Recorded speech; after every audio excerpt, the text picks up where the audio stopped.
Good morning, everybody. We might start and let people trickle in.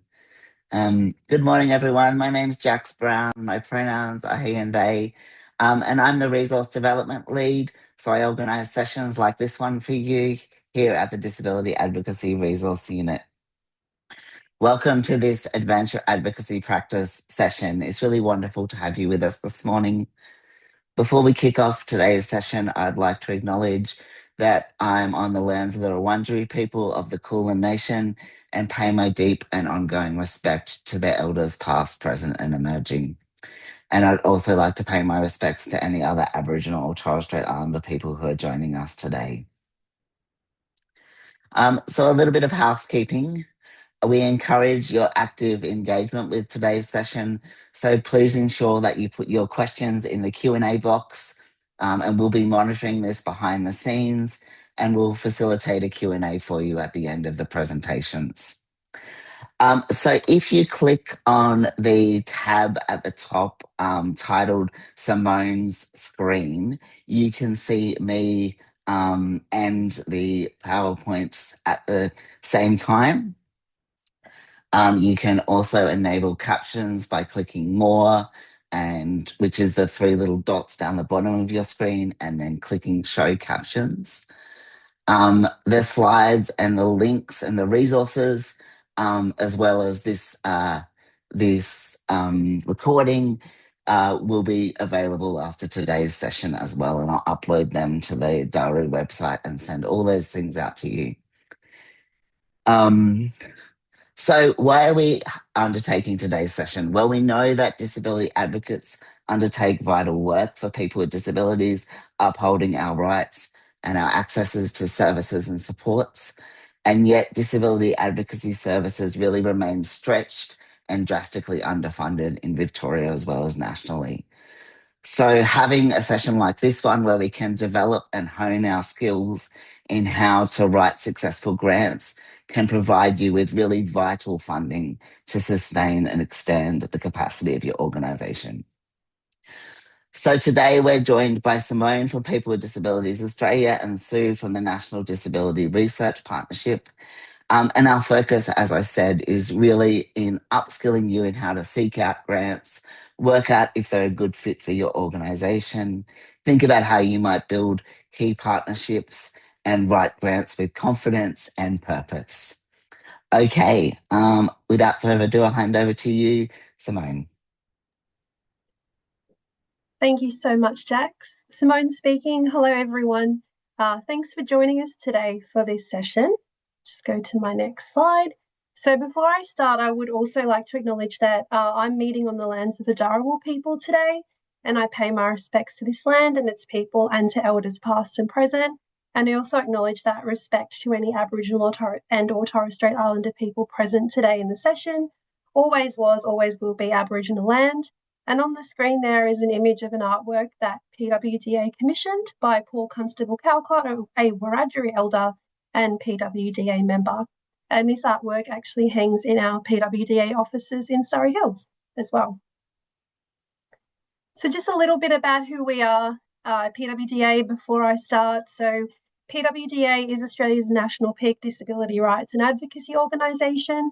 We're a cross-disability organisation, which means we represent the interests of all people with disability, and we're made up and led by people with disability as well. So we're a non-profit, and we work both nationally and internationally as well. My name is Simone Tunbridge. I'm the Director of Strategic Projects and Training at People with Disability Australia, and I've been there now about a year and a half, and yeah, really, really enjoying working there.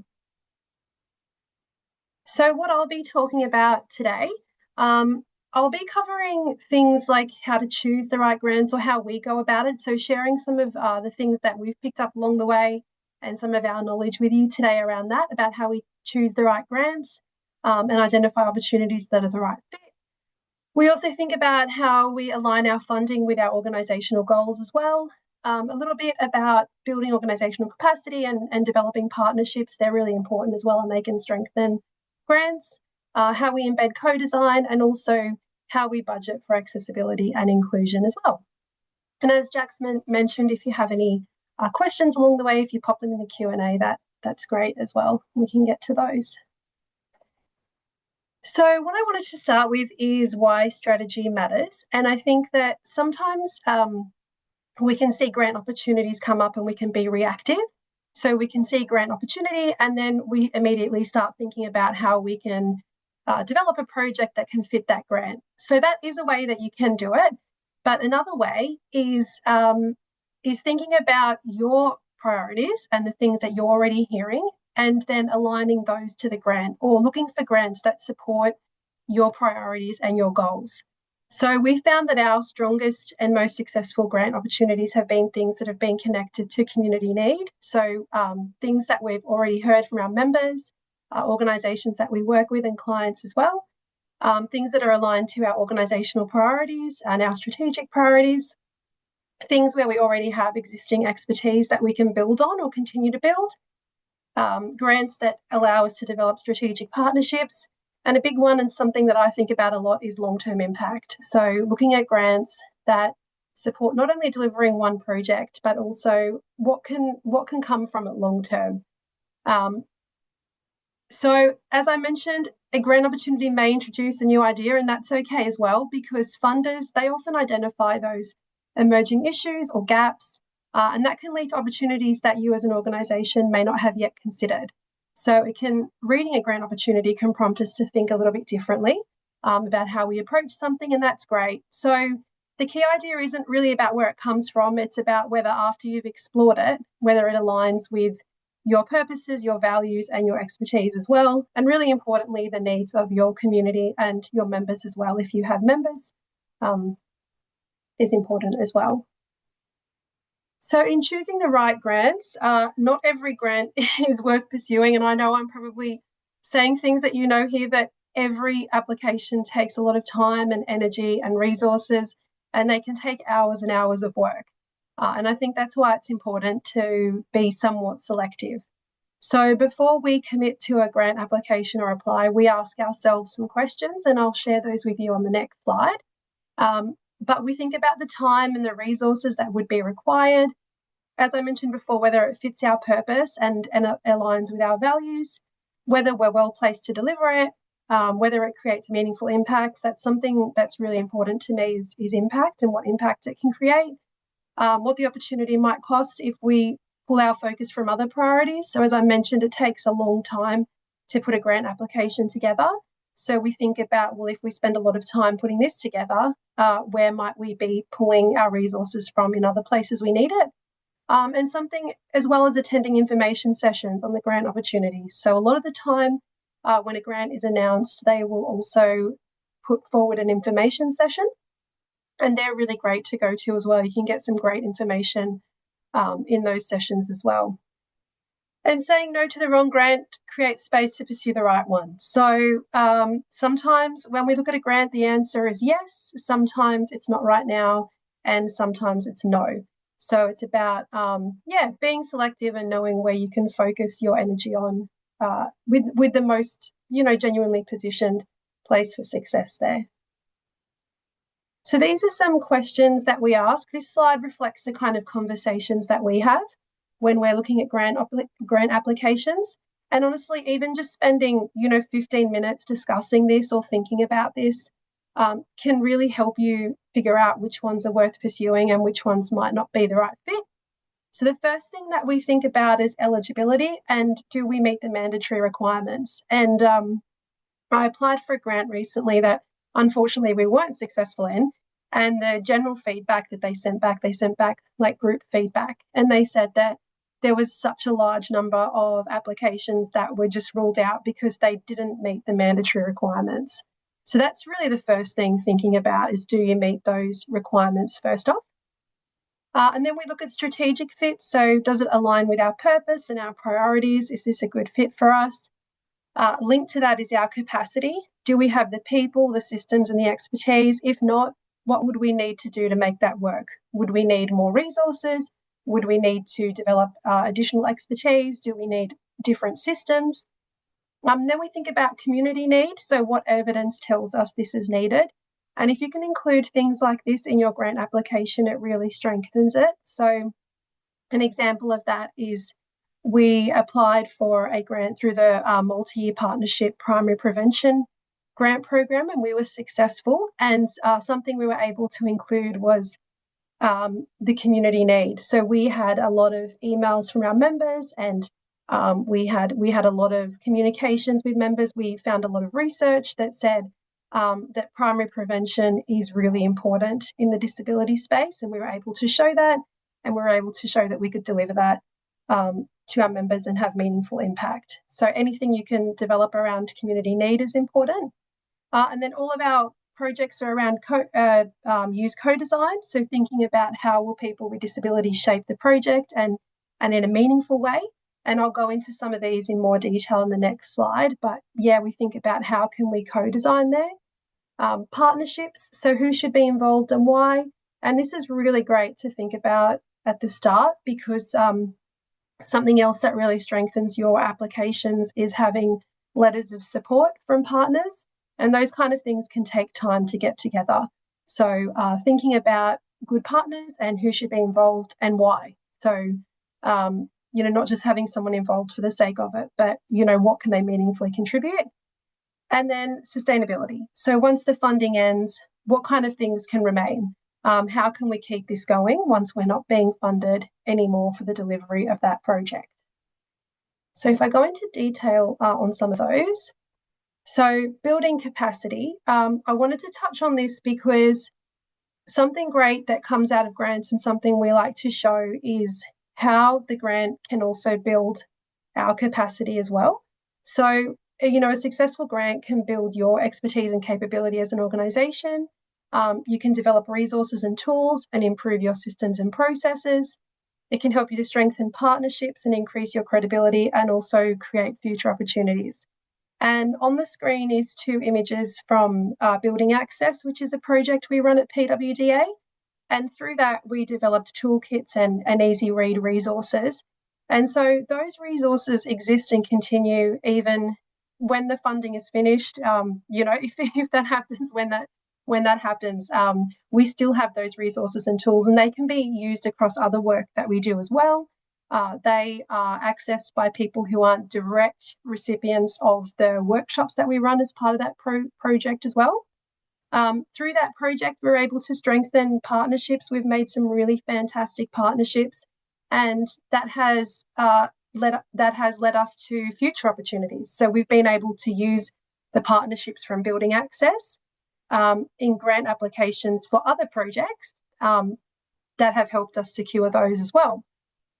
So as you get grants, you can build your capability, and then that capability can help you in future applications as well.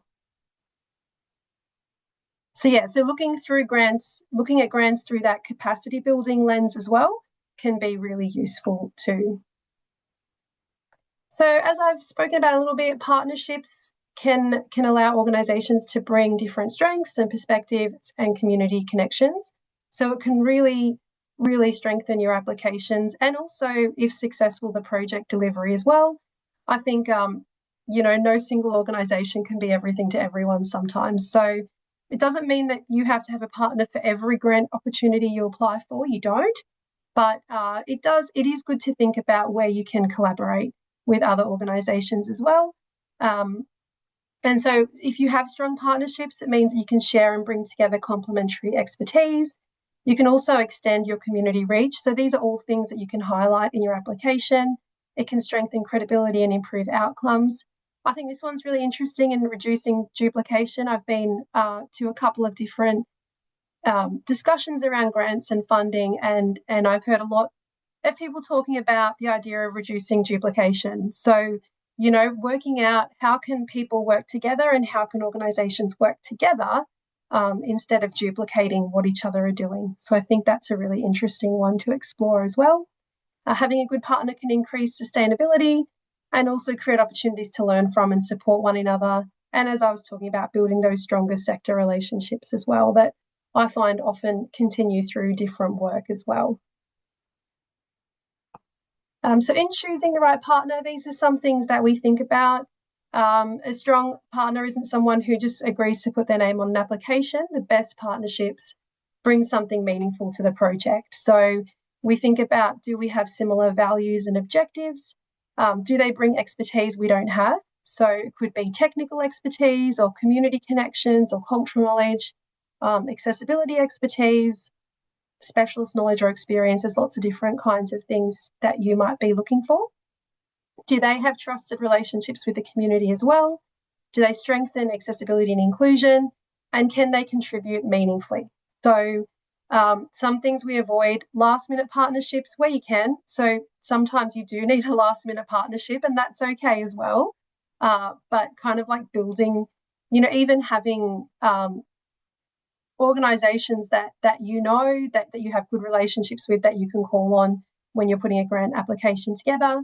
That token involvement, so like I mentioned, not just having a name on an application, but how are they meaningfully going to be involved in your project, and having unclear roles and expectations. So when we approach people to partner with us, we try and give really clear ideas on the expectations, and also kind of like what role they will play, and also talk with them about what they think the role looks like and the expectations as well, and what they could bring to the project too. Consultation and co-design. So we hear the term co-design regularly. I think sometimes it's used when people mean maybe consultation or collaboration. So they're different things. Consultation is when we ask for feedback, and co-design is when we design together. So the difference between the two comes down to the level of influence that a partner or that people involved will have in the project. And co-design really involves people helping shaping decisions from the beginning. So their professional and lived experience, expertise should influence things like priorities, activities, delivery, evaluation, and what success looks like in that project. So co-design is something that's really important to us at PWDA, and something that we embed in all of our projects, and we're really clear about that in our grant applications and what that will look like.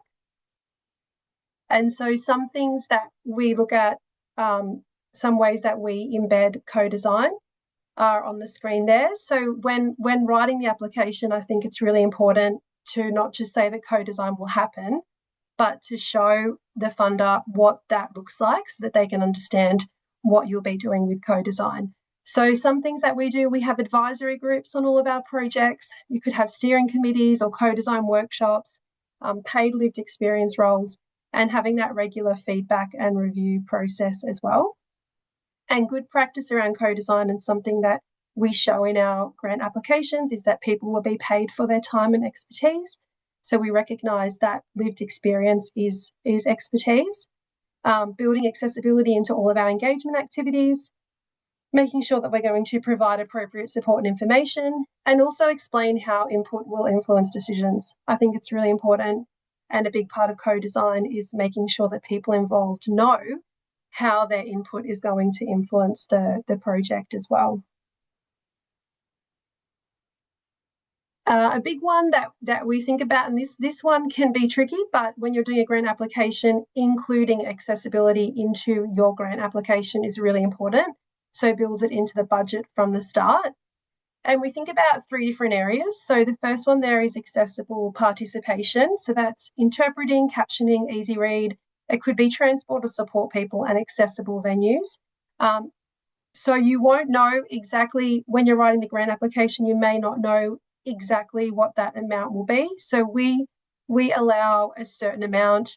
So say we have an advisory group. I'll give you an example. If we're going to have an advisory group made up of 6 people, and we're going to have 12 meetings across the course of the project, we'll allow a certain amount of money for each meeting, depending on the project and what it is. But we'll make sure that we build that in to each meeting, for example.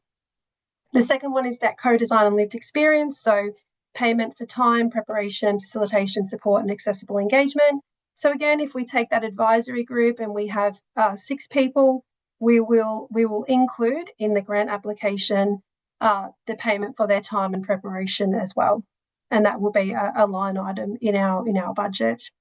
And the last one there is inclusive employment. And this may not be something that you put in your grant application, but this is something to consider about from a resourcing perspective. So grant opportunities do open up opportunities for employment. And I think it's worth thinking about whether you have accessible recruitment and you have workplace adjustments, assistive tech, or flexible work arrangements as well, and having that set up from the start.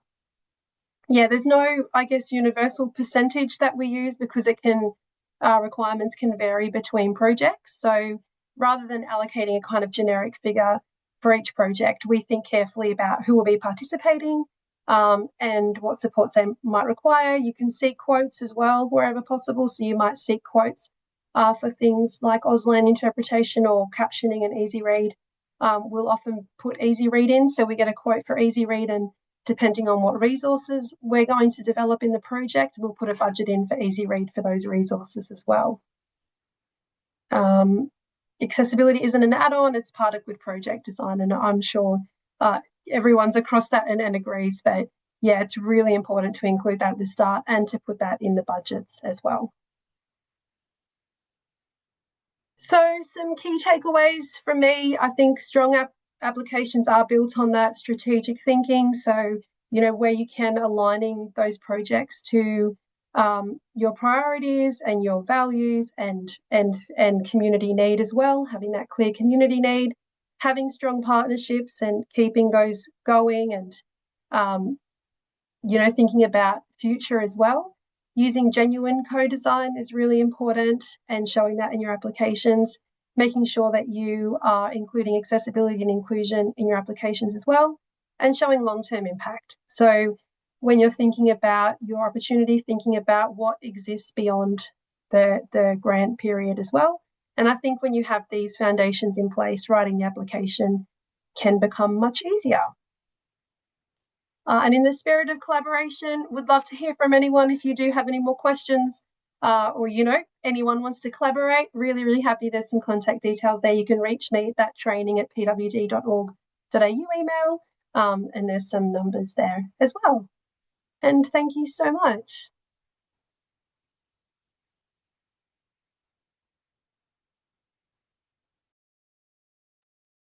Okay, over to you, Sue.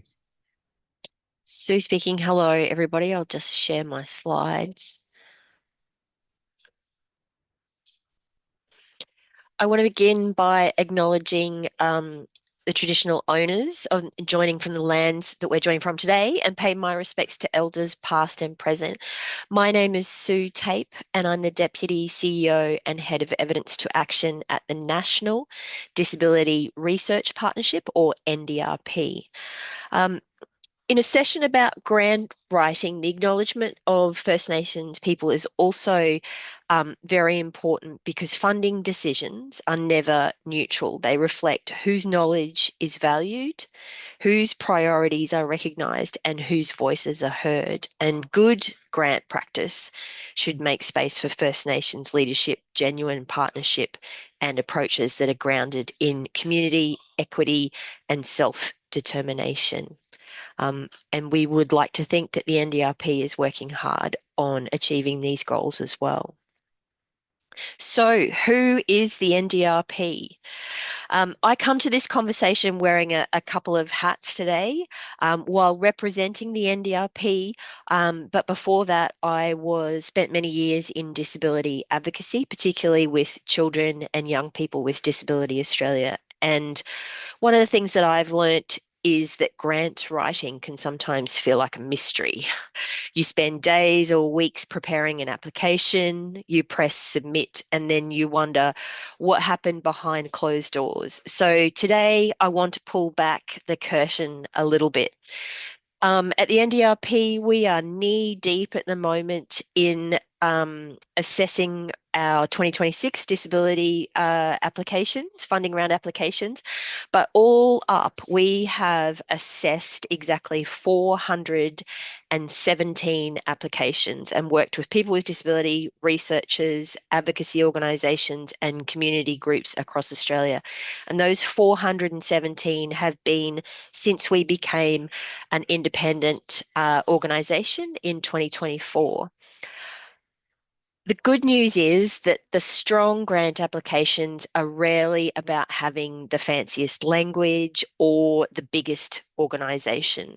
They're usually about having a clear idea, strong partnerships, a genuine need, and a practical plan. So I'll share some of the common things that we have seen in successful applications and also some of the mistakes that regularly trip people up. Our guiding principles. So, what is the NDRP and what do we fund? The NDRP was established because we know too much about disability research has historically been done about people with disability rather than with people with disability. And our role is to support disability-led and inclusive research that can improve policy, services, and community outcomes. So we fund projects, we build research capability, and we help mobilize evidence into action. So what makes us a useful example for this discussion is that as I said, we've recently run national funding rounds and we've seen a huge range of applications from universities, advocacy organisations, community groups, and people with disability. So I wanted to talk to you about the hints that we have about what a strong application looks like. So on the screen, there are 3 general areas where we talk about what a strong application looks like. So assemble a team, true co-design, and respond to the criteria. And I'll explain each of these. So when people ask me what a strong application looks like, they're often expecting me to talk about academic language, complicated methodology, or having a large organization behind you. So in reality, most strong applications get these 3 things right. So first of all, they put the team together. So assembling the right team. No, for the grants that we're talking about, no single organization has to do everything because no single organization can do everything. So strong applications bring together complementary strengths, and that's why it's a pie chart. It's not a hierarchy. It's a pie chart with 4 different sections and arrows that connect the 4 different parts. And on the left-hand side of the pie chart is about organizations, and the right-hand side of the pie chart is about people and recognizing that you need both. Um, so you might have an advocacy organization that understands the issue and the community, and researchers may bring technical expertise. People with disability bring lived experience and leadership, and an organization willing to administer the funding. So assessors also aren't looking for the biggest team, they're looking for the right team. And they're looking for a team that has brought themselves together before they write the application. So second, I'm going to move into the middle of the diagram, and it talks about co-design. And I know Simone mentioned this as well, and this is really important to be demonstrated in grants. So demonstrating true co-design. So at the NDRP, we're interested in research by and with people with disability, not simply about people with disability. So that means that people with disability are involved in shaping the idea, making decisions, identifying priorities, interpreting findings, and helping determine what happens next. So that co-design, as it shows on the screen, comes down to 3 things. So mutuality, everyone has something valuable to contribute. Shared power, so decisions are made together. And fair resources. And Simone touched on this as well. People are properly paid and supported to participate. So when we review applications, we can usually tell the difference between co-design that has happened and co-design that has been promised. And it's quite obvious when you're looking for it. So I'm going to move on to the third part of this slide on the screen. So respond to the criteria. And the one that you've got on there at the moment is the 5 criteria and the weighting that currently applies to our 2026 funding to give you an idea of the sorts of things that we ask people to respond to in applications. So it sounds obvious, but it is one of the most common reasons that applications lose marks. Every funding program tells you exactly what it is looking for via its assessment criteria. So, for example, in NDRP applications, we assess relevance and potential impact, research quality, leadership and inclusion of people with disability, capacity to deliver, and risk and value for money. So the strongest applications treat these criteria as a checklist and make it easier for assessors to find evidence against each one. So a useful tip is to imagine me or an assessor has 20 applications to read through, score, and comment on in that day. So don't make them hunt for your strengths, signpost them clearly. So if I had to summarize this one slide, in a sense, it would be this. The strongest applications aren't usually the most sophisticated. They're the applications that bring together the right people, share power genuinely, and clearly answer the questions being asked. So, what assessors look for? So, people are often expecting a secret formula, and the reality is much simpler. Most assessors are trying to answer 5 questions. And these 5 questions are on the screen. So, first of all, is there a genuine need? Why this issue? Why now? What evidence tells us that this matters? And when we say evidence, we don't necessarily put any value on qualitative versus quantitative when you're applying for a grant. Tell us what you know, tell us what you've been told, explain to us why this is an issue. Yes, you can cite other reports, but if this is what matters to your community, tell us about that. Second of all, is the proposal clear? Can we quickly understand what you're trying to do, who is involved, and what success looks like? Third, are the right people involved? So, do the partnerships make sense? Are people with disability genuinely involved in leadership and decision making? Is lived experience embedded throughout the project, or has it been added at the last minute? Fourth, can the project realistically be delivered? Do the activities, the timeline, the budget, and the team capability all line up? Do they tell the same story, or do they contradict each other? Did one person do the budget, one person did the timeline, and one person did the activities, and did they line them up? So look at how you write as well, so that everything lines up and it tells the same story. And finally, will it make a difference? So what changes are going to happen because of this project? What impact could it have on policy, practice, services, or communities? So one useful test is this. If someone unfamiliar with your work reads your application, could they explain your project back to you in 2 minutes? If they can't, the application probably needs simplifying or work to answer those 5 questions. As I said before, the strongest applications aren't necessarily the most sophisticated. They're usually the clearest. They bring together the right people. They answer the questions being asked, and they make it easy for assessors to understand why the project matters and how it will succeed. So on this next slide, it's busy.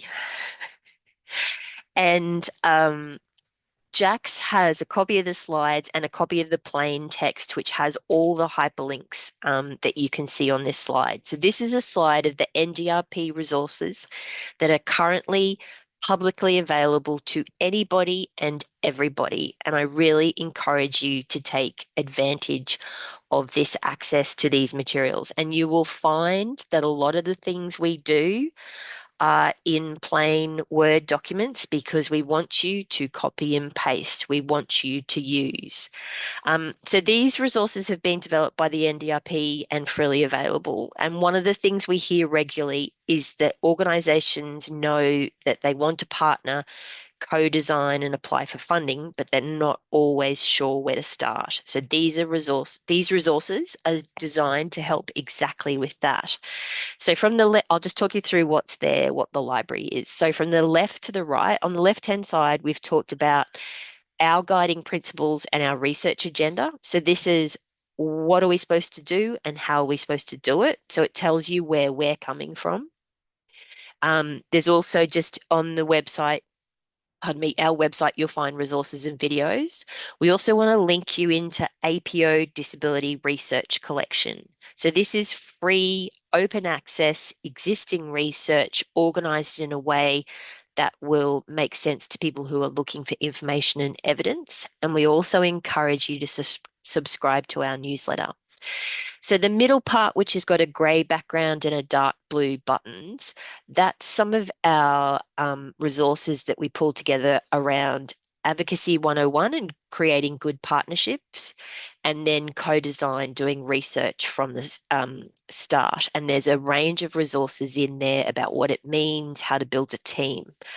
Now, a lot of these have been developed with a range of communities in mind. So they've been developed with people with disability in mind, with researchers and advocacy organisations. So as an advocacy organisation, you will read some of that and say, yes, yes, but that's because it's aimed at researchers so that they reach out to you.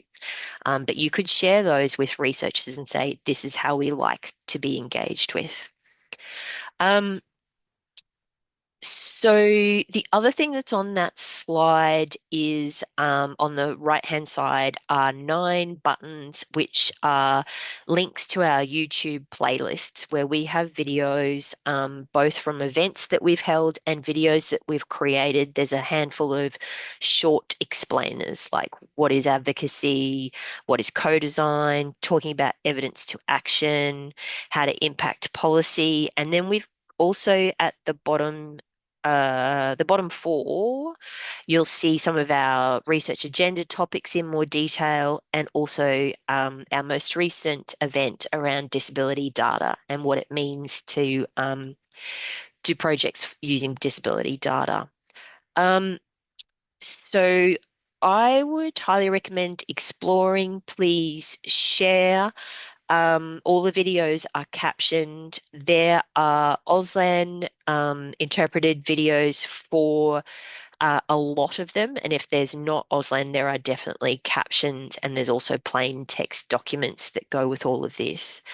So we're always growing our library of events, videos, topics, resources, etc. If there's one message that I can leave you with today, it's that successful grant applications don't start with the form.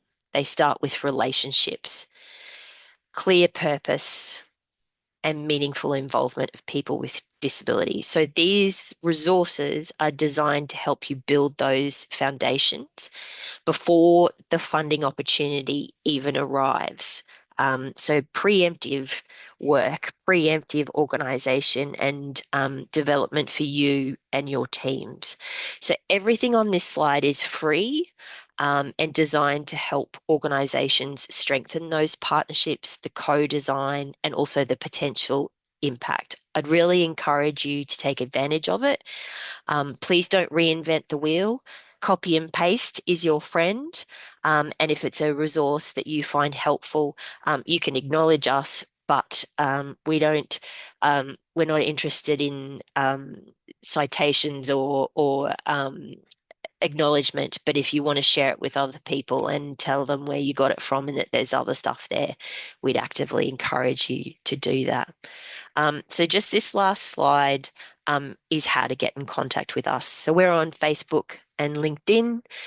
You can email us, phone us. There's an SMS only number. and you can subscribe to our newsletter as well, which will get you easy access to the new resources as they come up.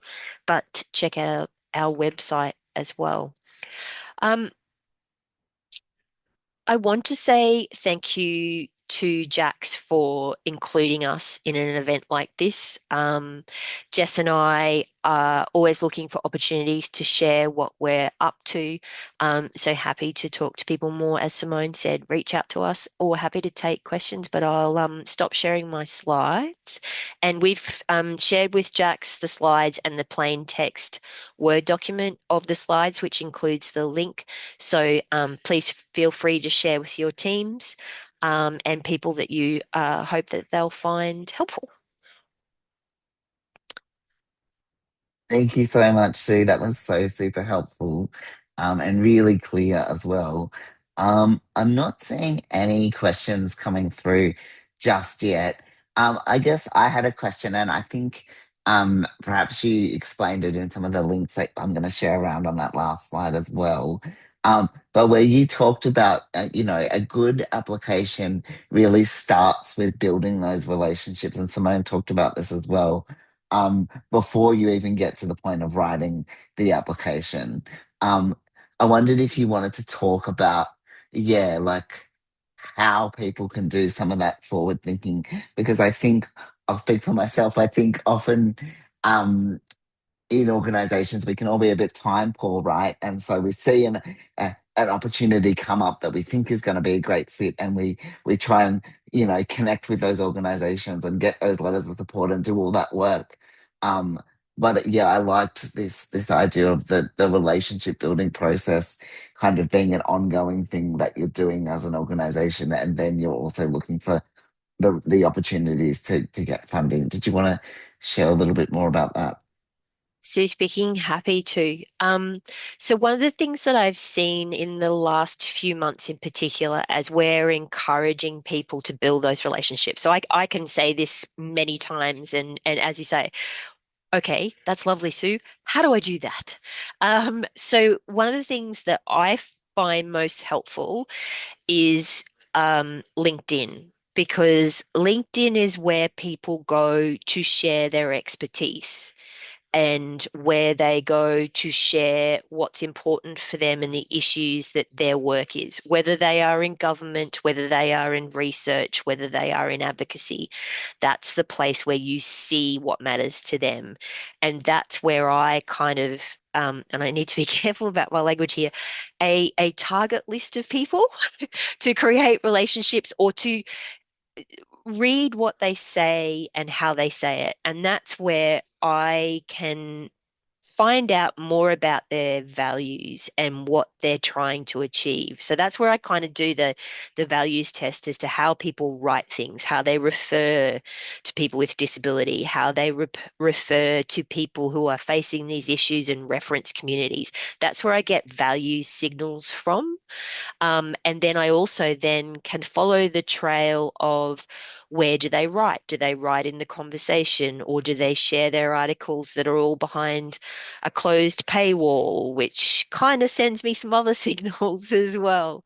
So I look for signals like that as to, okay, and I'll be honest, I am very comfortable in doing the cold calls. So whether that be an email or picking up the phone and saying, I'm thinking about doing this. I would love your opinion.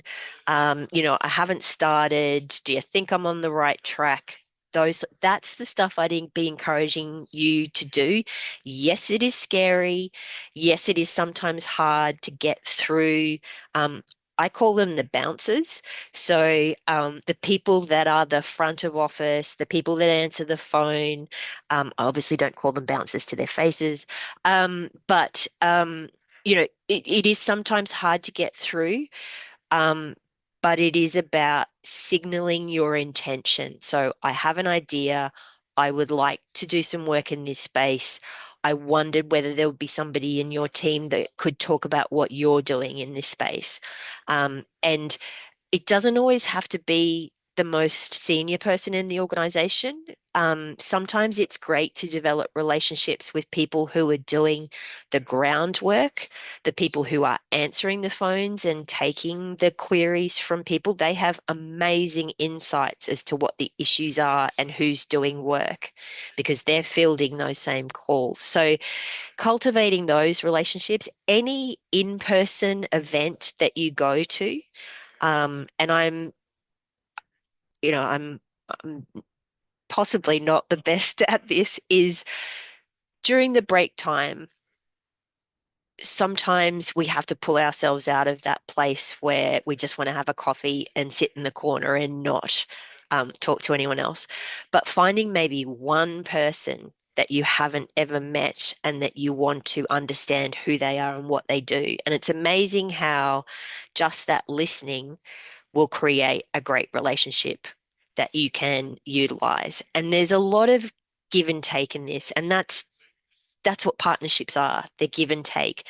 So recognize what you can give them and yes, what you want to take from them. And that's life. So it is strategic, it is transactional, but they're probably thinking the same thing. They may not use the same words, but they're thinking about, okay, Jax might be thinking, yep, I want to have this conversation with Sue because I want to find out when her next funding round is coming and can we apply for it?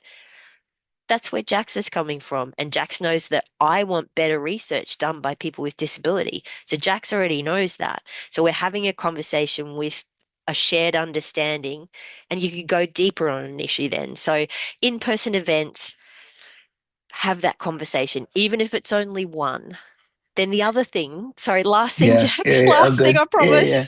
promise, is if you go to an event where the chat is open and you can chat with other people, introduce yourself, say why you're there and what you want, and people will see you and they will remember.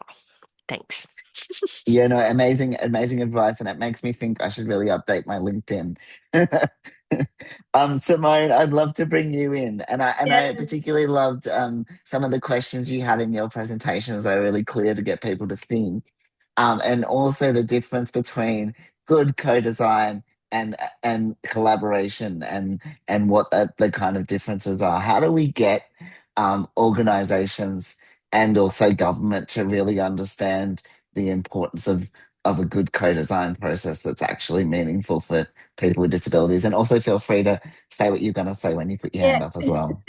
No worries. Thanks, Jack. Simone speaking. I wanted to add LinkedIn. Sue is so good. I had someone reach out to me on LinkedIn. It happens a bit, but I had someone the other day who said, "Hey, I just want to tell you a little bit about what we do and see what you do." And I met with him and we had a great chat. And there's no grant application or opportunity yet, but he said to me, if there's ever anything that comes up, please call me. We'd love to work with you. And that's just someone now who I've built a relationship with. And I said to him, we'll stay in touch. I'll send you things.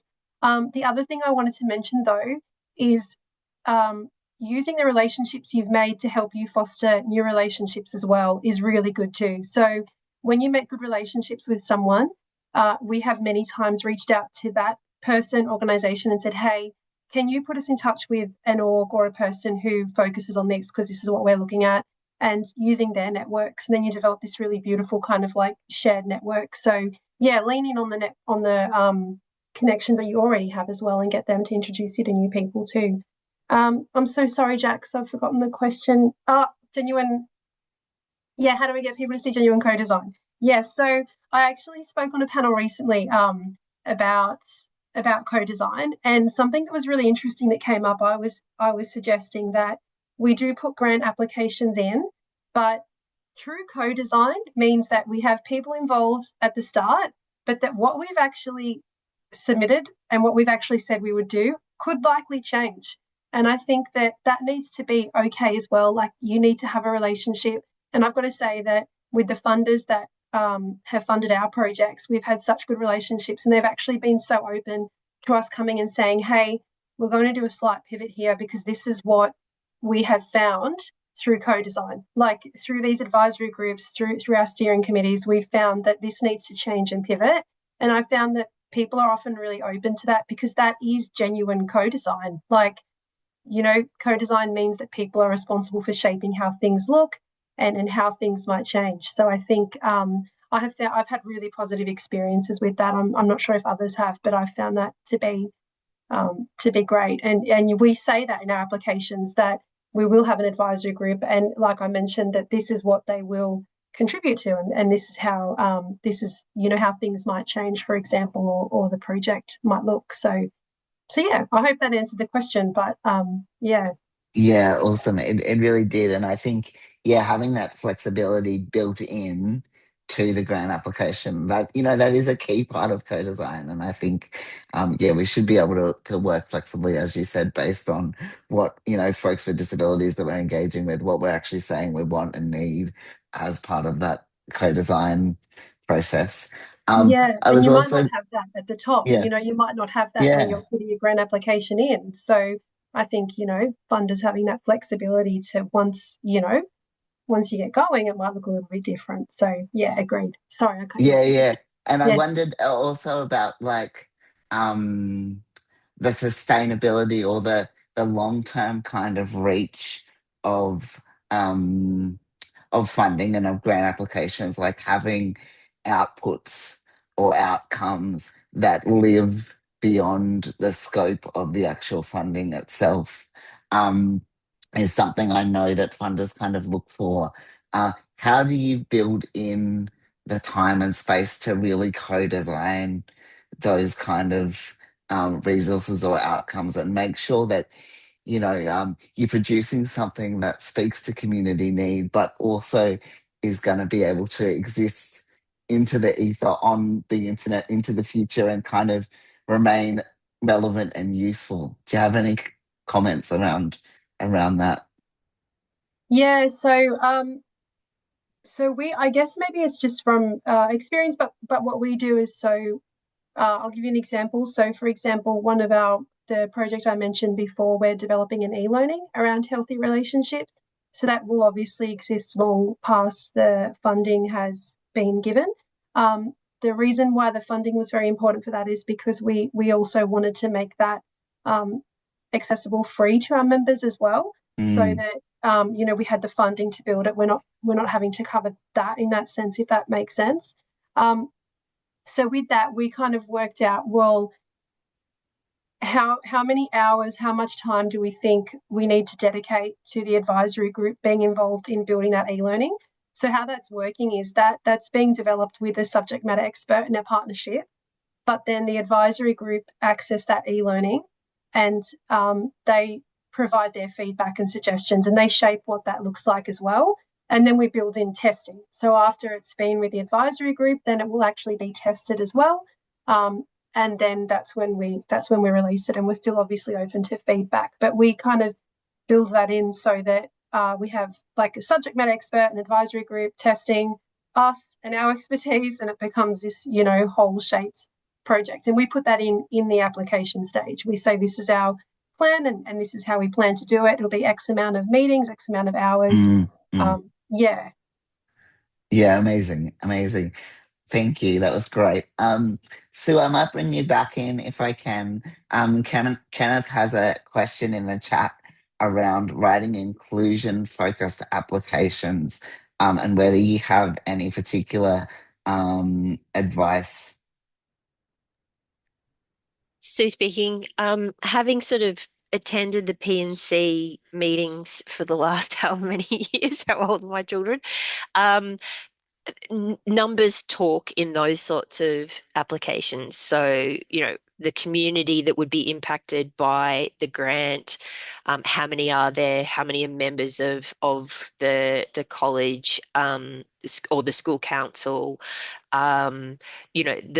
the money that can be saved by implementing whatever it is.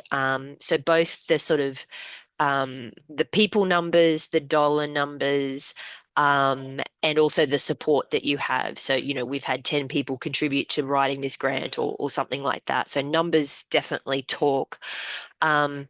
And also to the short and medium term impact of what you're asking for money for. So, if you're looking for money to build a bike shed, it's going to be, the short term is building the bike shed for the students that are currently at school. But you can also talk about the medium and long term impact is that, it builds a healthier school community, and it provides infrastructure that will last beyond just the current school cohort, etc. So thinking about and being able to articulate that the money you spend now is going to have long-term impact, and the relationships as well. So making, particularly when you're writing around inclusion focused applications, that it's more than just, say, the disability community, or the people, or the, say, students with disability, that it's also going to impact their peers, and it's also going to have a positive influence on the families and the teaching staff, etc. So kind of build a circle of influence story for applications, and that's also it talks about the community as well as the individuals that'll be impacted. Yeah, great. Lovely. Um, just checking if there's any final questions, folks. Otherwise, we might let you go and continue on with your day. I've popped in a short 5-minute anonymous survey on how you found today's session. If you'd love to fill that out, that'd be lovely. Always open to feedback and also suggestions of future sessions that you might find helpful as disability advocates. Thank you again to our fabulous presenters and to all of you for coming along. As I said, I'll be making this recording and the PowerPoint presentations available also as well as all the links to all the fabulous resources that we've shared today with you. Thank you so much, everyone, and see you next time.